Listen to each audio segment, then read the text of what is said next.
Meeting to order at 5:31 p.m. and welcome to the work meeting for the Virgin Planning and Zoning Commission. In attendance, we have Claudia Anderson, myself, Darlene Pope, Lee Ballard, Kent Peterson is on his way. So we're going to go ahead and get started with item number 1, which is the ordinance addressing accessory structures and establishing standards for them. And I was unable to be at our meeting last week. So I'm going to be relying on the other commissioners to fill me in on the public comment. And I don't believe there were any letters submitted. Okay. All right. Riker, you had one that you showed me. Is there any way we can get that added to our SharePoint so the commissioners can see that, or was that just for your eyes? I haven't finished going through that Okay. particular one, but I'll get with Crystal and then Okay. we'll make sure that gets to the commission. So, Okay, thank you. All right, so Lee and Claudia, fill me in. Am I loud enough, Lee? Yeah. Especially when I speak into the mic. Yes. All right, I'm going to try and remember to do that. Thank you. Okay, so I'm all ears. I think where we started is that I think some folks misunderstood why it's come up. I think it was taken kind of as a personal thing from some people, is my understanding. And then I think after the bit of discussion we had, that was cleared up. So I think that's pretty straightforward, and that was a good thing to have something re-understood. Well, So, yeah, Yeah. always good. That's what I experienced, was that a couple people wondered if it was for the benefit of a particular neighborhood, and it's Oh. not. And we made Yeah. that clear, I think. Yeah. And if you look at the staff report that is reiterated under findings and recommendations, are there no other comments were made on that? On accessory buildings, I Uh-huh. don't think so, no. Okay. All right. I wrote a report. I don't have it with me. You wrote a report and you don't have it with you. Mhm. Okay.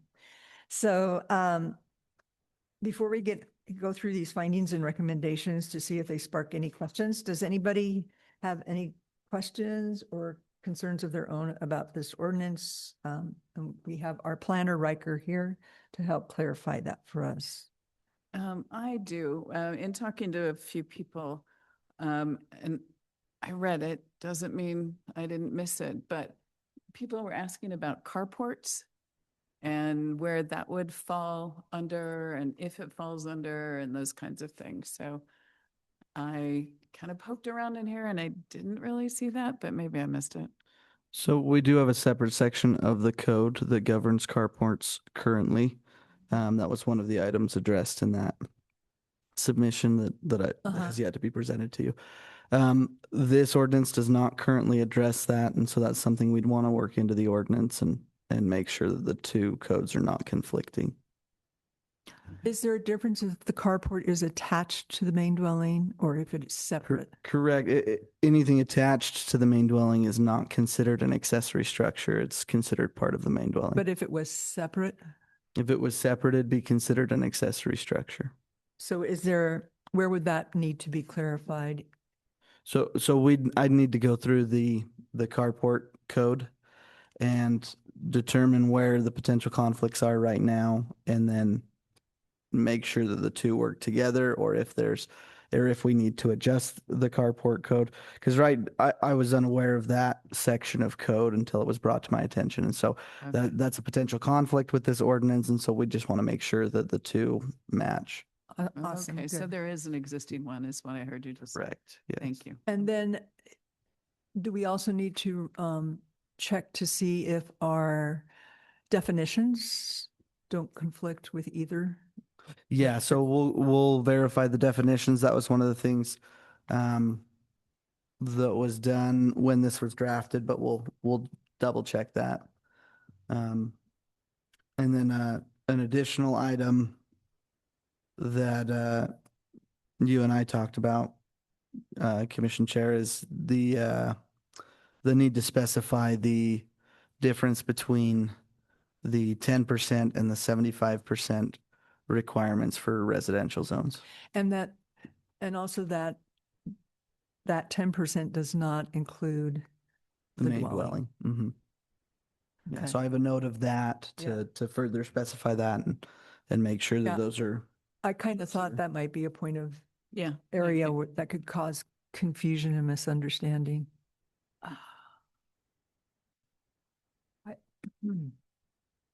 I guess I don't really understand what you were talking about as far as the 75 and 10%. Why would that be confusing? so currently the way that it's written under the residential section, there is a requirement that the combined building footprint of all accessory structures on a lot shall not exceed 10% of the total area nor 75% of the floor area of the main building. Those are two separate measurements Right. that we are having the accessory structure comply with.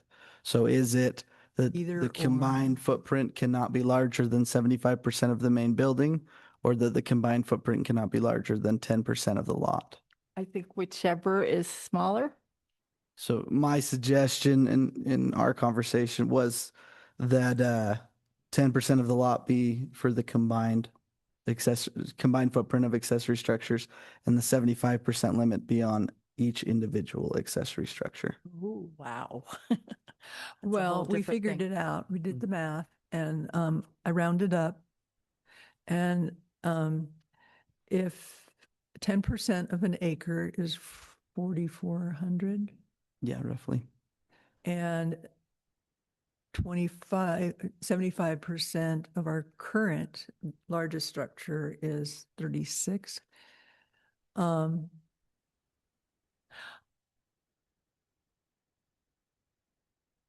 I understood that we were agreeing on a little something different. Okay.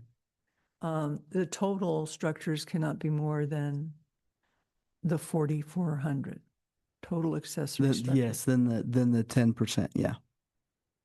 And then Individual building accessory structure cannot exceed 75% of the Correct. main dwelling.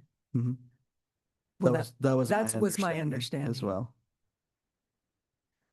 Okay. Does you that have make a- sense? A bunch of big buildings, but I guess if that's all right. if people- Well, that's okay. 75% of Right. our largest home right now would be 3,600. That And means that's only if they have a main building that is that size that on the large. lot. Only if they And- have the largest main building is that large. And if they can build the accessory structure within the setbacks. But if they had 3 acres, they could have a whole bunch of big, They would still be 36. limited. The individual size of those accessory structures would still be limited by the main By the building main size. building. And then as Darlene's pointing out, the number of accessory structures they could have would quickly be eaten up if they chose to do the max 75%. If that square footage were to be the 3,600, they would not be able to do two well, I mean, they could potentially, but Just depends on how big Yes. their lot is. yeah, so it depends on how large the lot is. Might but- normally not be. a But the big deal. larger the lot, the less impact that they're going to have on the surrounding lots. And so that's the reason for the percentage, is so that the more land that somebody has, the less of an impact they're going to have on their neighbors. And so therefore, the more accessory structures they could have. Okay. Yeah, I need Do to think you about have that a little different bit. idea on that? No, I just thought it was going to be whichever's less, but I mean, I, if people aren't worried about it, then I'm not. So what are your thoughts? Well, I'm just thinking about our particular lot. It's 3 acres, but it goes down the river and up the other side for an acre of it. So, and the other acre isn't buildable. But that still means that we have 3 acres, so we could put a couple of really big buildings on our lot, which really would infringe on our neighbors. Hmm. So that's where my brain went, just because that's what our lot is like. So, that's why I think I'd have to think about that. And also I think about, one of the notes in here was that it needed to be set back behind the main house, but some of the houses that are on the river are far enough back that I'm thinking about one of our neighbors, the only place they had to build their garage was in front of their house. It's not. And if there's a lot like that, I know we had some flexibility and there were comments in there about flexibility. So I just want to make sure that that's available for people who, Well, garage is considered part of the main dwelling. well, it's not attached to their house. Oh. So it's a freestanding building, but they had a tiny garage and they had an RV and a truck and stuff that they wanted to put under cover, which is understandable. So I know there's flexibility. I just want to make sure there's enough flexibility for That something. brings up a good point. That's not accounted for in the current draft of the ordinance. And so Yeah. that would be something that I think we'd want to look at is some sort of exception criteria that may allow for an accessory structure to be built in front of the home. Mhm. We just need to look at how we regulate that. And We did have that built into the ordinance before. And I did send you, I believe, Mhm. the language that dealt with it. But I could do that again. because currently it states that accessory structures shall be located entirely within the rear yard or side yard behind the front facade of the main building. Right. No but- accessory structure shall be located in the required front yard setback. Right, but we did used to have a procedure for Oh, in a allowing in a exceptions previous to that code. in certain circumstances. Okay. So I can find that for you again and send it to you. Yeah, It was a that'd be- pretty good section of the ordinance. 'Kay. So Thank you, Claudia. Kent, do you have any things that we have not mentioned that you want to bring up on this ordinance on accessory structures? No. Riker, do you have anything you want to bring to our attention?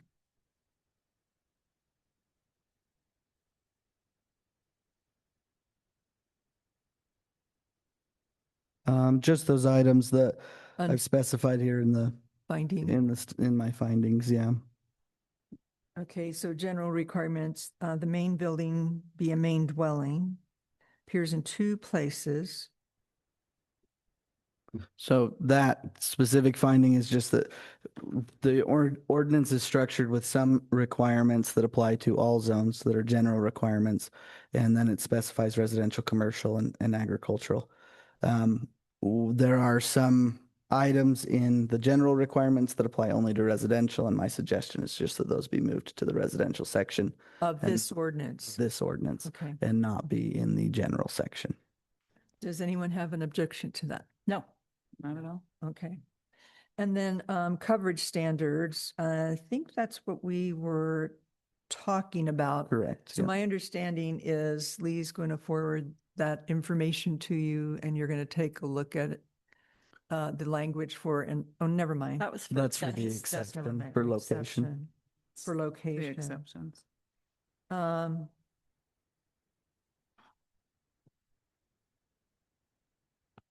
But Claudia brought up a good point about she's got several acres, but only one of them is buildable. I think it ends up being 2-ish or 1.5-ish, but technically it's a 3 acres. So if I wanted to do letter of the law, right? But it would also mean I'd have to dig out the whole hill behind me, but yeah, I mean, it wouldn't be practical, but it certainly would if I wanted to push it, encroach on all my neighbors. So I feel like if we can figure out a way to do some exceptions around that, and I don't know what to even recommend, obviously, but Yeah, we can definitely look at how Okay.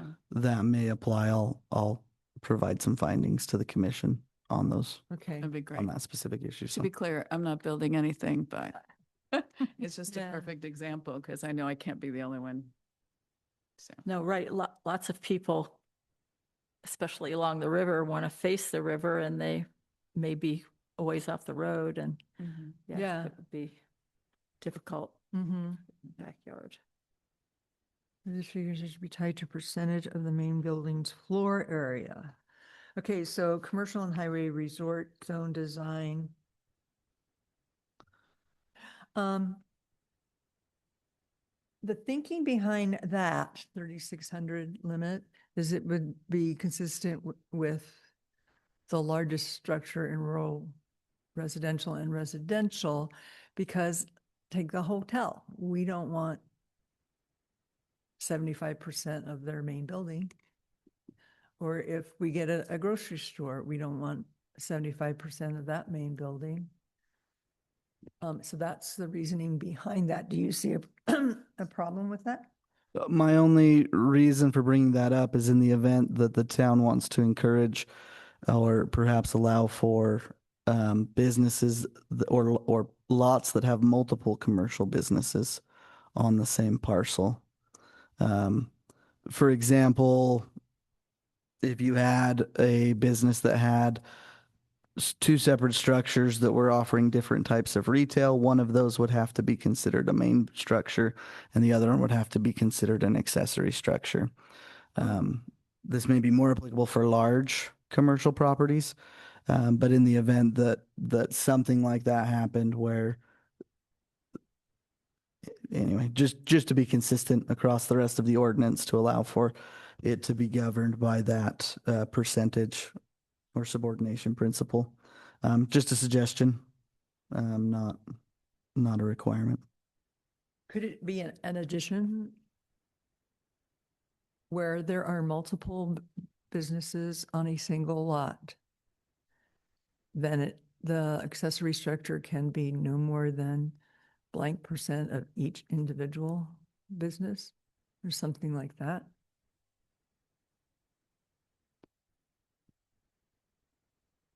So let me just make sure I'm understanding. You're talking about if there's multiple businesses doing the percentage of each individual business for an accessory structure associated with that. We could do that. My suggestion is that the secondary commercial business would be designated as an accessory structure itself okay. to the primary commercial business on the lot, as opposed to having two primaries. Does that make sense? So you Yeah, but couldn't have, if I build a building that's 5,000 square feet and I put 4 businesses in there, kind of mall-ish, that would be one business? Since it's all one building? That would be one structure. The one structure. primary. So if I were to build another structure, so 3 other people want to come in and put their businesses in there, that's what we're talking as a separate structure, right? And the main concern here is just that if we have parcels that are larger, Yeah. that are commercial parcels, what type of uses are we trying to encourage to come in there? Are we trying to encourage uses that share lots and share parking and share some of these other impacts on the town, or are we wanting to encourage smaller commercial lots that are individualized in that manner? And so that just something for the commission to consider there. If you'd like to stick with the 3,600 square foot requirement for Lee, the cumulative accessory structures, then that's fine too. I think you know this number off the top of your head, but currently in commercial, there is a cap on size, isn't it? 3,000? yeah, I think that's what it The, is. the baseline is 3,000. Even if they have a huge lot? So the way this is written, Yeah. theoretically, the accessory building could be larger than the main building. Yeah, right? and I'm okay with that, but if I if I buy a 5-acre lot that's commercial and the biggest one I can put up is a 3,000 square foot footprint at this point in time. I And think, so then I could put up a second building for 3,600 square feet, so I could bring all my friends in to do all their businesses. no. I think, no, you could only bring in a 2,075 of 3,000 is 2,250. Why? Why? Because if we're going to do this 3,600, then This there, is 3,600, doesn't say percentage. yeah.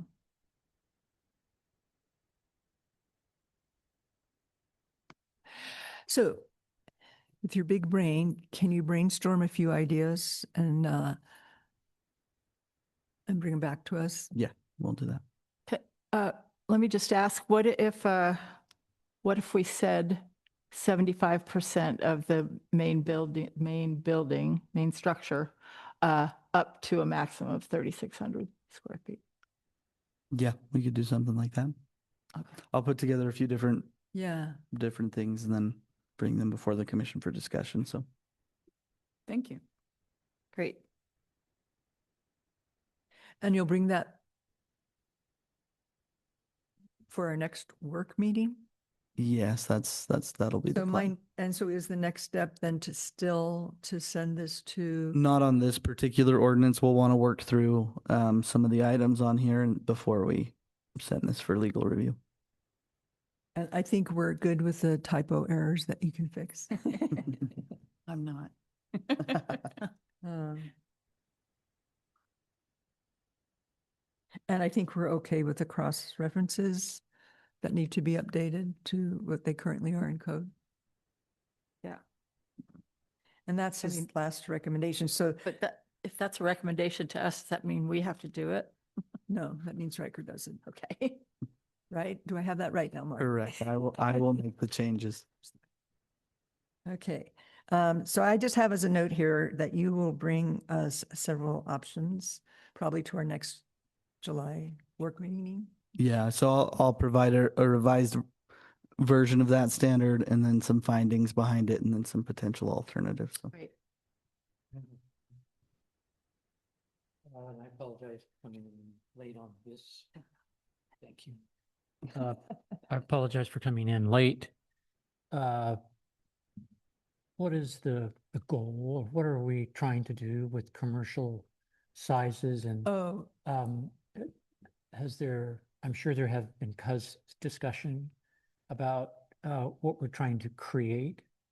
And I just wanted to get a clear understanding of where you're headed. I don't think, and correct me if I'm wrong, that I think the goal is to not have accessory structures that overwhelm a home or a business.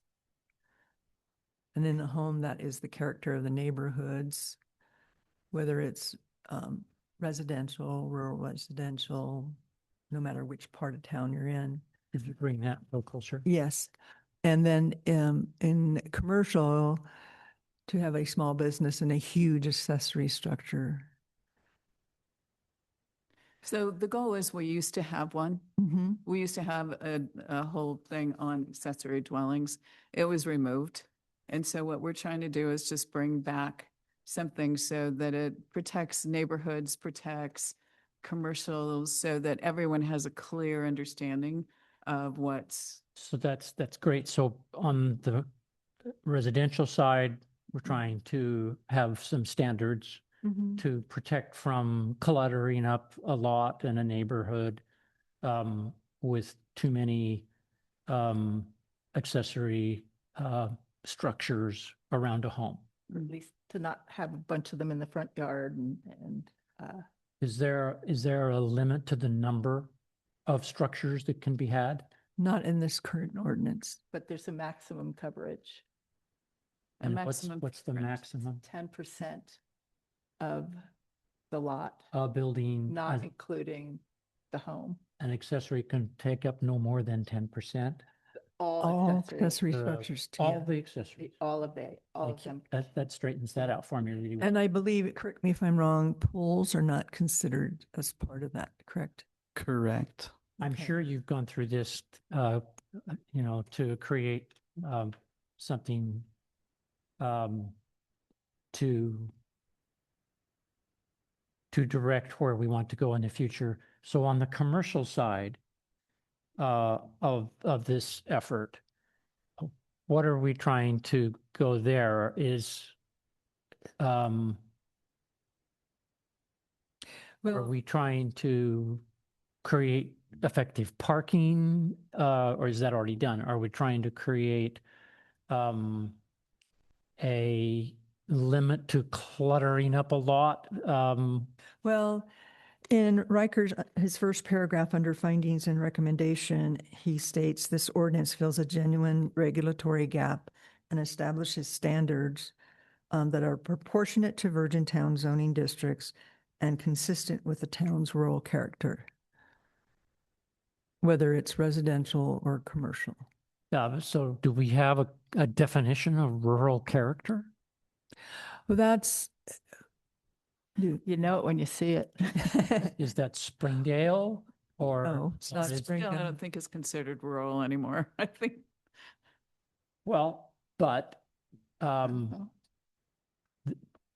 it's, What would you propose? What in your mind, as you're thinking through this and asking these questions, what are you kind of thinking about? What's kind of spurring that on? I think my concern is not so much when it comes to commercial. I'm right on with you on residential.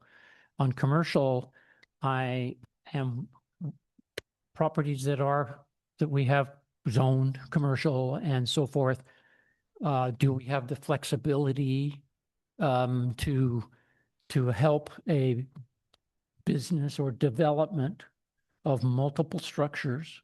It might be that there's multiple restaurants or multiple commercial vendors, buildings, something that allows us is we may come to a point where we want to have a commercial frontage on one block of the town as it boards with SR9, for example. Mhm. And maybe like what was being talked about some time ago for the Hall property. And we tried to make some adjustments to what they could and couldn't do. That's what we've been discussing, and Riker's charge is to come up with some different versions, different than what we currently Okay. proposed in here, and bring them to us at our next meeting. Great. I appreciate you bringing me up to par on this because I don't want to be too restrictive to commercial development.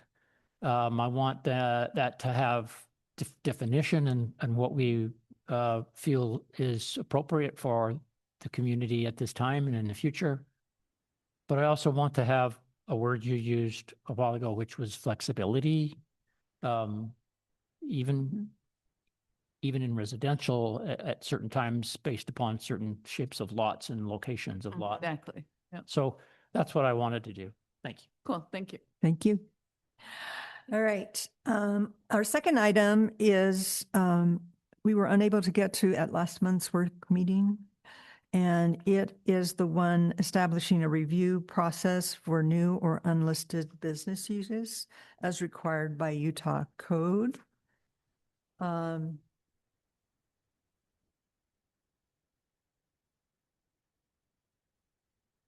Kent? Yeah. Do you, you have a hard copy of this one, right? I do. Okay. All right. So that one's done.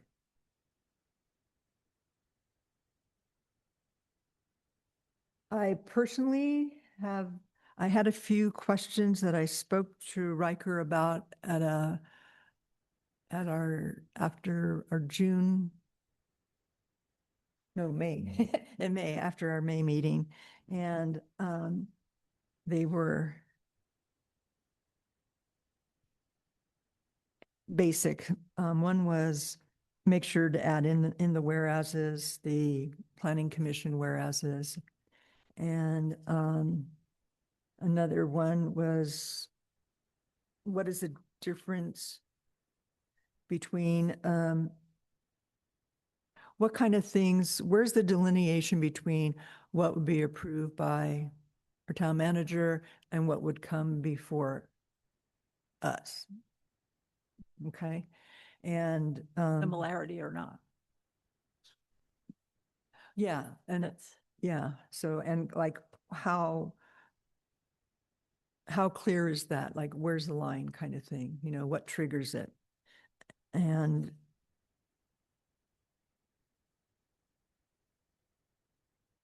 Jens, what are the other ones that are pretty general? Um,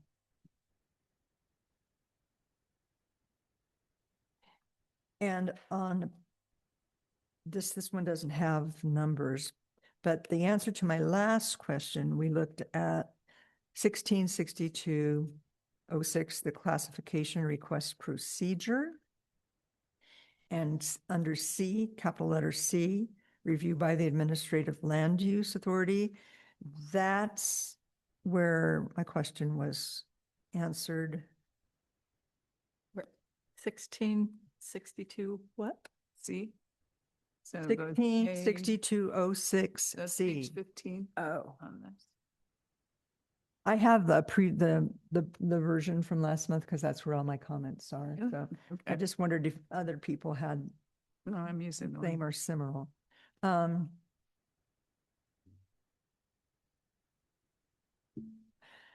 so that. And What were your questions on those that, Well, that answered my previous question about what's the delineation process? And it's there. oh, see, okay.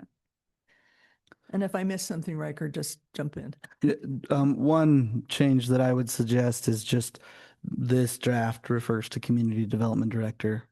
Yes, Like some of the yeah, other ones. that's something And we just, have to but it change. needs to be changed to town manager or Yeah, designee. the- Yeah, and if I may add to that, thank you, Riker. That was something that the town attorney had suggested Yes. because the town hasn't formally created the community development director position. So for the time being, it should be town manager. And I happen to wear both of those hats under my contract. So we just need to make sure it's clear in the ordinance. So for the time being, it'll be town manager. Then we'll amend to community development director if in the future those two positions are two different people. I think what the town attorney is trying to avoid is if we have a land use decision or something that somebody might challenge it on the technicality that, hey, you haven't formally created the community development director position in ordinance form. do we not, was there not at one point an ordinance in the works to do that?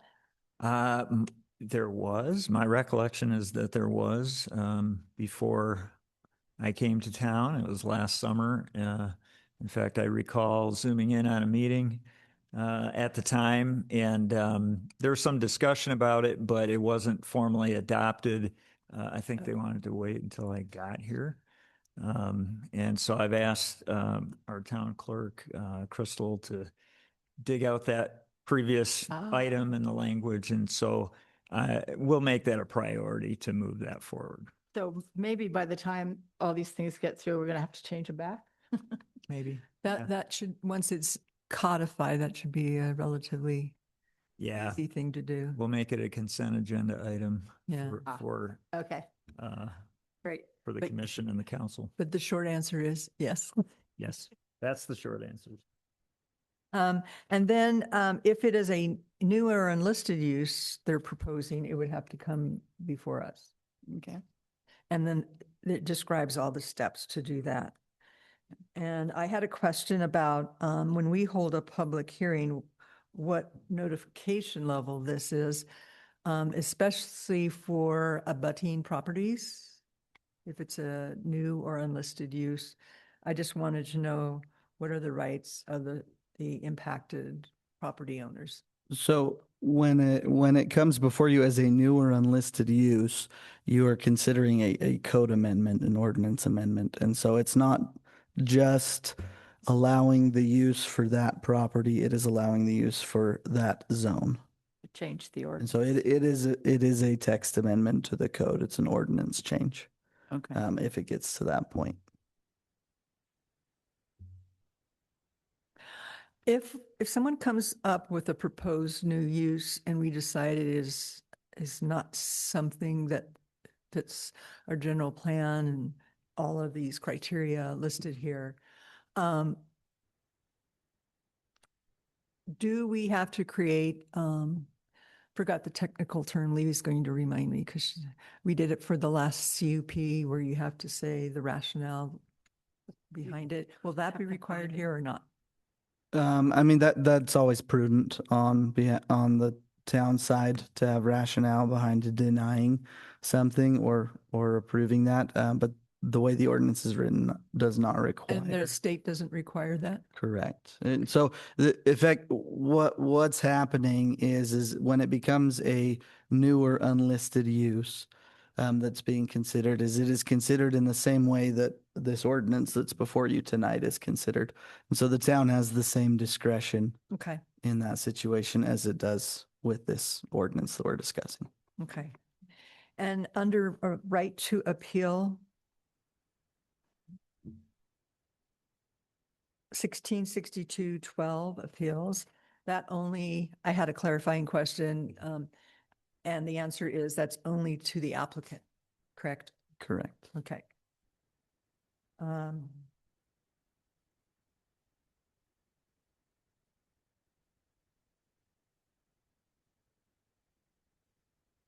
Oh. And how does this interface with conditional uses? Would it also be considered an So if in the event that a business or that a business use were to be proposed, that an applicant is proposing to be similar to an existing conditional use, if that determination is made, if staff makes the determination that that use is indeed similar, then they operate under that use. So if that use is conditional, they would be required to obtain a conditional that's use. only if it's a similar use? Correct. And then if the town is considering a newer unlisted business use, then at the time of consideration, you're considering whether or not that use would be permitted or conditional. Okay, okay, all right. So that interface is clear. So we could make it, that could be approval with conditions, conditions, conditions, conditions. Yeah, if they want to, if the town determined to approve that use or to amend the code to make that use, then the town could say that they want that to be a conditional use.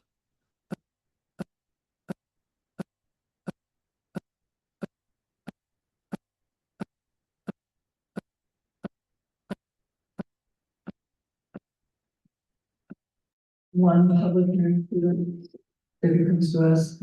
Correct. So again, it'd be handled the same way with any other section. And then,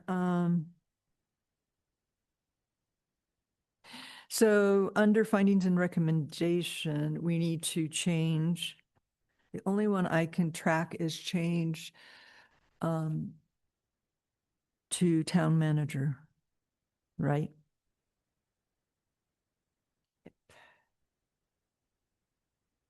Were there Correct, any yeah. other? And then I would just, for the commission's information, this ordinance has been reviewed by the town attorney already, so. So my, does any other commissioner have any comments or concerns about this? I think it's great. I don't have any problems. Kent? No.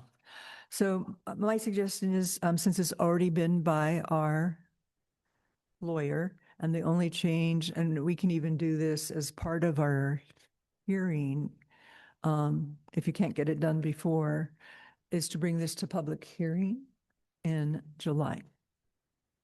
We haven't had a hearing on this before. We have, well, and that's a minor change, so we will vote on this in Correct. July, I don't correct? think a hearing's necessary for the, Yeah, so no change that we're just a making. vote. Sorry, I couldn't hear that. So an additional hearing isn't necessary for the change from community development director to town manager. And the commission has previously held a hearing on this item. so. Okay, then, yeah, let's just go for it. I think Okay. we should- I wish we could vote right now. All right, and then number 3 is the ordinance to establish procedures for preliminary and final site plan review. This one kind of weaves into the one we did pass last week, and that was the JUC. Mhm. And these two things kind of take the place of the DRC, if my understanding is correct. I really didn't have, I only had I had a question about our signage and lighting covered, and I think we clarified that that would be part of the checklist prior to this, so it didn't need to be in this. Correct. Yeah. So when site plan review happens, for those items that fall under this, we would be reviewing it against the lighting ordinance and the sign ordinance. Great. And then once again, add the planning commission warehouses, which we should do to the Yeah. other So ordinance. I actually I started making revisions with those comments in mind, and Yeah. so I actually have a revised version that Then includes that. we had talked about on line 69D, any industrial use. I just had a concern about why including non-permitted uses, and under multiple family residential use, we decided to leave that because that is a goal of the town, maybe not today, not tomorrow, but several years down the road perhaps. But industrial use really isn't. And so I think we had decided to strike that. Mhm. Yes. Does anybody have any objection to that? Nope. Oh. And then where does cross-check with code? Okay, I got the cross-check with code. I got the same answers sign. I had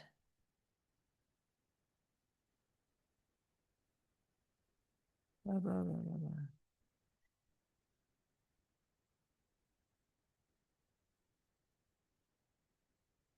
Okay, and I was reassured that town code would be part of the checklist process, correct? Yes. Yeah, I wondered about on line 115, if I have the same, it's probably not the same document, right? Very similar, be close. It's under final site plan. Yep. It says that it ensures compliance with all town engineering, utility, fire, and construction standards and with conditions imposed during the preliminary approval. And I just wonder why it wouldn't also say town zoning standards. Because, yeah, they're different. Would that be okay to add? Yeah, we can add zoning standards in there. That's the intent, Or code? is that town code? they are complying with that as well. And so we could definitely add zoning standards in Okay. there as well. That I wouldn't, mean, I could tell that that's what was Yeah. intended, but but it's best to be super clear, I think. And that would not trigger, since they are part of the same realm. I don't think that would, adding that language would trigger another public hearing. I think you'd be fine. Okay. So can we do that, please? All right. Did any other commissioner have any other comments on this? the same commissioner has another comment. That's fine.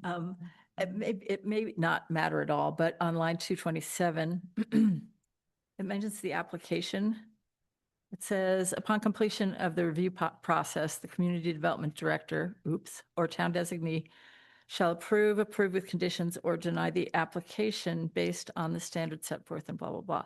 Now, I think I understand that application to be an application for site plan review, or is that correct? Or is it the Correct. entire application for the use that they're? No, so whether or not the use is allowed is determined at the zoning level or the conditional use level, which is separate from the site plan process. And so Okay. the site plan process comes after all of that. Like they wouldn't Okay. have a site plan if it wasn't an allowed use. Correct. Correct. They'd have to go through that other. Correct. They Yes. go through the Yep. They preliminary could first. go through the new and unlisted No, business they'd use have to go process through at that time. new and unlisted use. Sorry, there's no need to clarify that. Right. Okay, that's my only comment. My only other. Do the other two commissioners have any additional comments on that one? I don't. And so I think we will move forward with a vote on this in July as well. And so on those first three items, on item number one, it's not yet ready to move forward. There's some changes Riker is working on to address the concern that you expressed, Kent, and that Claudia expressed and we were talking about.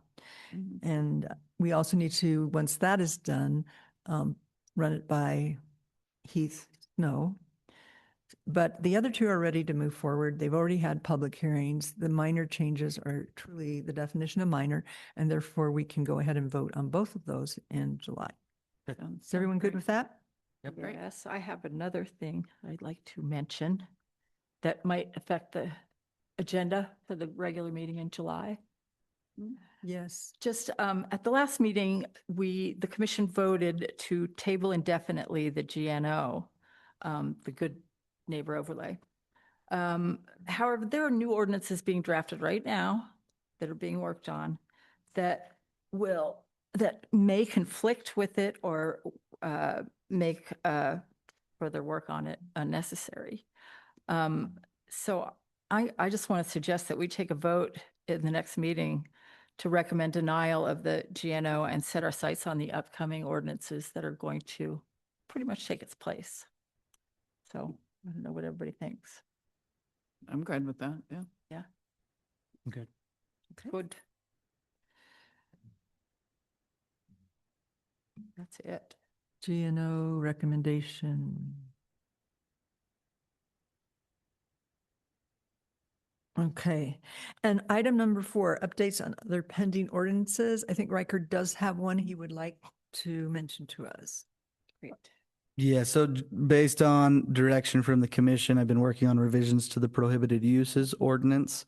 As part of that, some of the uses listed in that ordinance have been consolidated into one use. And then the definitions reflect that.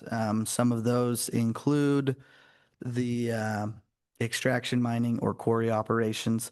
Those were previously separate uses. Those have been combined, and a definition has been provided that adequately shows that those are all considered the same. As well as junkyard or wrecking yards has been consolidated as well. Some of the items, there's a few prohibitions in here that I have some concerns about and would like the town attorney to offer his opinion on. Those are the prohibition of feedlots and the prohibition of multiple family dwellings. So my suggestion would be if the commission feels comfortable with the ordinance as it is now, would be to have the town attorney review it. If not, then I would just suggest that we continue making changes to the ordinance until we're ready for attorney review, knowing that there are some uses that need to be cleared by him. And Crystal gave us each a copy of that. And the changes are basically what we talked about in length at our last work meeting. And we shortened the list. Remember, we just talked about the prohibited uses, and then we saw the value of the new and unlisted uses process, because that would allow us to look at each of those other uses. And it addresses some of the comments made by the public during the public hearing on that item as well. So I wanted to make sure we were responsive to that. So that one is kind of, we can say, take it to the attorney right now, or if you all want a chance to read through it and then send me your comments, or send Riker your comments, or call Riker on Tuesday or Wednesday, or let him know or let me know if you think it's okay to move forward. So we can do that now, or we can wait. Yeah, so my suggestion would be that if the commission's not ready for the attorney to review this at this time, would be that it just be brought before the commission at the July work meeting. Yeah, and that would give everybody time to read it. Yeah. Because I was just able to get it into the folder, but. Oh, okay. I've read through. I like it. And it's, Great. I have a question for Riker, but okay, go ahead. you said that you were concerned about feedlots and multifamily dwellings, and I wondered if you're not concerned about jails and prisons? No, not currently. I mean, That's if the okay. town attorney has comments on that, then we can address it at that time. But my immediate concerns were associated with feedlots and multiple family dwellings. And were we going Okay. to do, no, we had talked about slaughterhouses. We talked about adding that as a use. Uh-huh. prohibited use. as a Mhm. prohibited. Correct. Yeah, adding that as a prohibited Oh, use. because, yeah. Um, But it would have to be defined again. so- Correct. We would want to add a definition to that and how that applies. And so, I mean, that's something that we could do. If the commission would like, so. And then I'm good with waiting. I know Riker has a ton of stuff to do. What are your thoughts? I'm fine with rereading it and thinking through it. I'm also fine with, because I feel like if we're gonna keep going back and forth, it'd Well, be interesting to know what with the legal lawyer thinks of to- the way it sits right now. Yeah, So just as a point of process, how staff would suggest the commission handle these ordinances is that the commission get the ordinances to the point where they are comfortable with them. Okay, And then send them for legal review so that we're not having multiple reviews by the attorney I of think Okay. one we- ordinance okay, thanks. or I- making changes post legal Yeah, review. I'm comfortable I'm comfortable. with it enough to do that if you want to add that one addition. Okay. Sure. I'm comfortable with it the way it is. Ken, what Ken? about you? No, I agree. All right, so let's send it to Heath. Yes.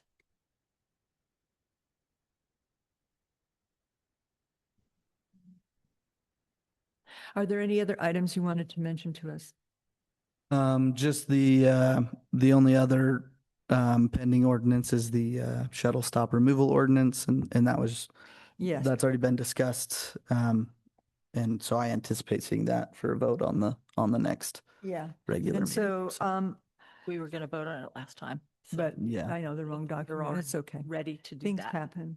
So for public hearing, the only item, and I just want to run this by so we're on the same page, is the shuttle stop with the correct document, correct? Currently, yes, I have two ordinances that may be ready by the notice deadline, and so I'll work with you, Darlene, Okay. on those if they're ready by that time period. Those would be the conditional use permit ordinance and then the zone change and text So amendment maybe, process ordinance. maybe Um, July? Can I say, didn't we already we had a public hearing on the shuttle stop thing? Yeah. So you don't But- need to add, No, so No, it in the was the wrong previous meeting, document. it was posted for public hearing, but the wrong version of the ordinance so was what even was the hearing posted. needs to be redone. Okay. Yes, and so that was why I suggested that the commission not vote on it. And so Yeah, Okay. sorry. So I wrote maybe July by those two other items. Mhm. Okay. And then for voting, that would be the shuttle stop, the new and unlisted uses, and the preliminary and final plat. And then I put as my task to update from our comments on the meeting we had on the general plan a couple months ago. And stuff Kevin Smedley sent me, which is in the general plan folder on our SharePoint, to update the general plan, hopefully to the point where we can have a final public hearing in August Fabulous. and send it to council. But we'll have to get it super early in. All right. I have no other items. Does anyone else have anything? And then just Riker and Mark, we had sent a while ago, and I think the commissioner would like clarification on it, that at the suggestion of Heath, that we add the language, any use not listed as permitted is prohibited, and I don't know what happened to it. I don't know if it fell off the town council plate or they made a decision and we never heard about it or what. I thought it had passed. So it was it not not? voted on. It was by- not voted on. by Okay, that was council. before my time as Well- well, but or just, So if you could Mark and I will follow up on that. Okay. yeah, We'll see what needs to happen there. we'll see where it is in the Because process. we sent it to them. I'll have to look it up again. I think it was October last year. or Yeah. something like that. Yep. We'll see where it's at. Okay, thank you. Move it That's all I forward. had. I mean, if that has not been voted on, maybe it needs to be added to the prohibited uses one that we're, considering now? It could be, my preference would be to add that in each zone, Right. that designation. So we could expand the ordinance Just to do expand that. the ordinance to also add Um, that to each zone. Would the commission prefer to wait on sending the prohibited uses ordinance to the town attorney until we have an answer on that so that we can expand the ordinance if necessary? What if we expand the ordinance anyway? I mean, would it hurt to repeat ourselves if it had been passed? Well, but how long would it take to find an answer to that question? Mark and I would have to talk about it and look at the meeting minutes and see where it ended up and then determine, because at this point it's been recommended to council. And so it wouldn't be prudent to include it in an additional ordinance that Yeah. the commission wants to recommend to council Oh, if, okay. if the council Let's intends keep to them, yeah. take that and- back up. And So, if we have a full-on ordinance already on that, let's keep them separate. Yeah. That way, what we hear from the town council, whatever Doesn't affect determination this they one. made won't affect this one. And if they haven't voted on, it, they could simply put it on their next agenda, and correct. do yeah. that. I think that would be more expeditious. Mm-hmm. Okay. All right. Are there any further comments? If not, we did good this week. All right. I'm going to close this meeting, adjourn this meeting. Thank you, commissioners. We don't have to have a motion to adjourn a work meeting, I was told. Am I correct, Mark? All right. All right. Thank you, everyone. Thanks. Thank you, everybody.